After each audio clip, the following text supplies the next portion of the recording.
The Innocents Abroad by Mark Twain. Conclusion. Nearly 1 year has flown since this notable pilgrimage was ended, and as I sit here at home in San Francisco thinking, I am moved to confess that day by day the mass of my memories of the excursion have grown more and more pleasant as the disagreeable incidents of travel which encumbered them flitted one by one out of my mind. And now, if the Quaker City were weighing her anchor to sail away on the very same cruise again, nothing could gratify me more than to be a passenger, with the same captain and even the same pilgrims, the same sinners. I was on excellent terms with 8 or 9 of the excursionists. They are my staunch friends yet, and was even on speaking terms with the rest of the 65. I have been at sea quite enough to know that that was a very good average, because a long sea voyage not only brings out all the mean traits one has and exaggerates them, but raises up others which he never suspected he possessed, and even creates new ones. A 12-months voyage at sea would make him an ordinary man a very miracle of meanness.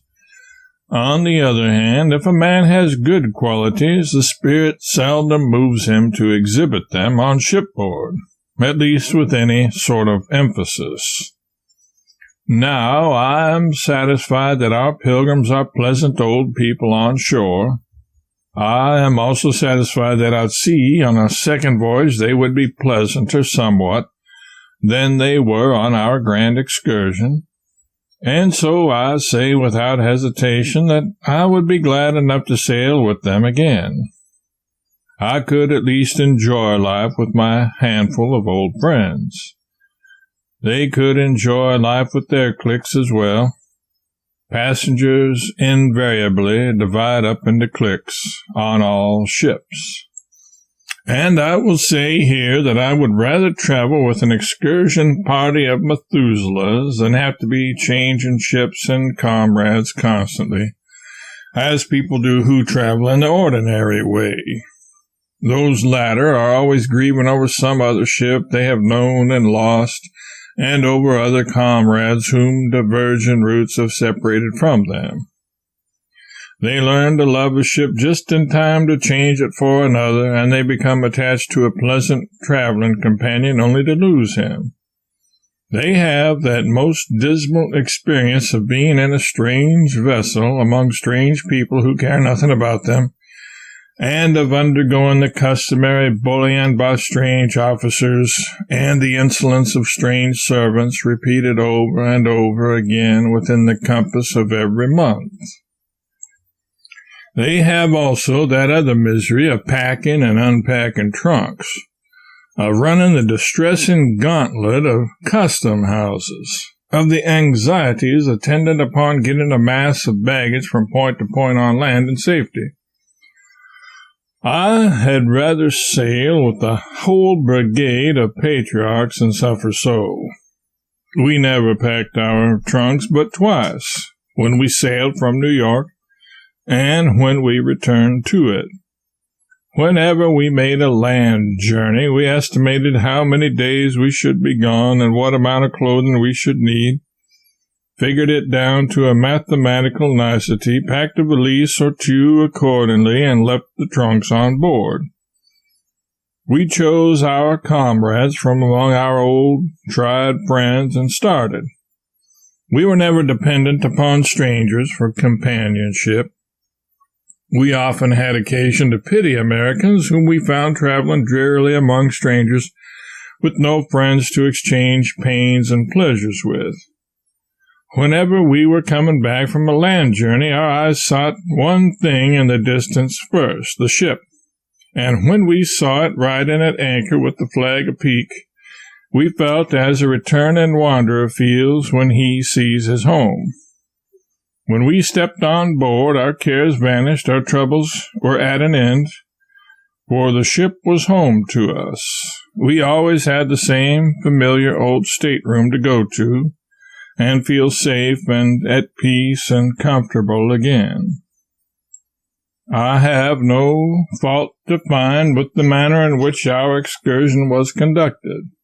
Its program was faithfully carried out, a thing which surprised me, for great enterprises usually promise vastly more than they perform. It would be well if such an excursion could be gotten up every year and the system regularly inaugurated. Travel is fatal to prejudice, bigotry, and narrow-mindedness, and many of our people need it sorely on these accounts. Broad, wholesome, charitable views of men and things cannot be acquired by vegetating in one little corner of the earth all one's lifetime.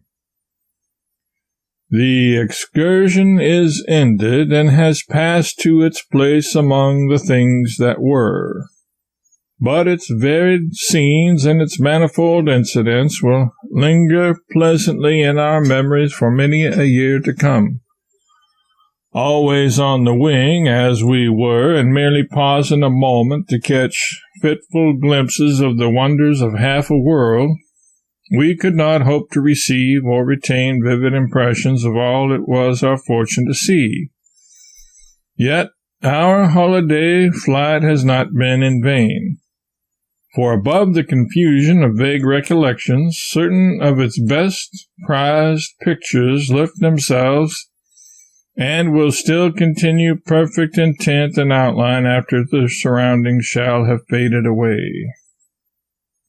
We shall remember something of pleasant France, and something also of Paris, though it flashed upon us a splendid meteor, and was gone again. We hardly knew how or where. We shall remember always how we saw majestic Gibraltar glorified with the rich coloring of a Spanish sunset and swimming in a sea of rainbows. In fancy we shall see Milan again, and her stately cathedral with its marble wilderness of graceful spires, and Padua, Verona, Como, jeweled with stars, and patrician Venice, afloat on her stagnant flood, silent, desolate, haughty, scornful of her humbled state, wrapping herself in memories of her lost fleets of battle and triumph and all the pageantry of a glory that is departed. We cannot forget Florence, Naples, nor the foretaste of heaven that is in the delicious atmosphere of Greece, and surely not Athens and the broken temples of the Acropolis, surely not venerable Rome, nor the green plain that compasses her round about, contrasting its brightness with her gray decay, nor the ruined arches that stand apart in the plain and clothe their looped and windowed raggedness with vines.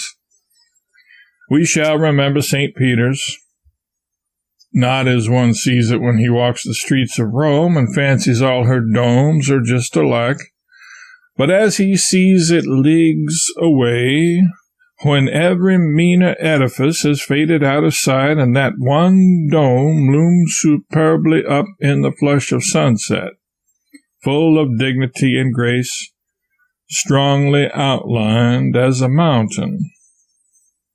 We shall remember Constantinople and the Bosporus, the colossal magnificence of Baalbek, the pyramids of Egypt, the prodigious form, the benignant countenance of the Sphinx, Oriental Smyrna, sacred Jerusalem, Damascus, the pearl of the East, the pride of Syria, the fabled Garden of Eden, the home of princes and genii of the Arabian Nights, the oldest metropolis on earth, the one city in all the world that has kept its name and held its place and looked serenely on, while the kingdoms and empires of 4,000 years have risen to life, enjoyed their little season of pride and pomp, and then vanished and been